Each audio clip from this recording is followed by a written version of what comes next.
Kumusta ang tubig dito? Yung malakas na ulan.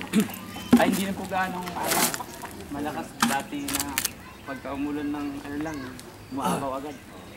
Hindi na po gaano.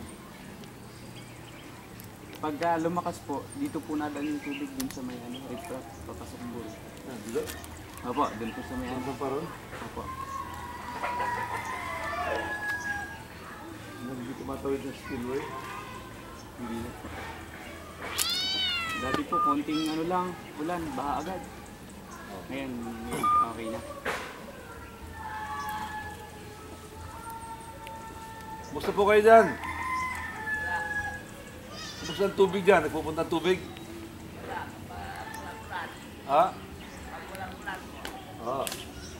Sige po.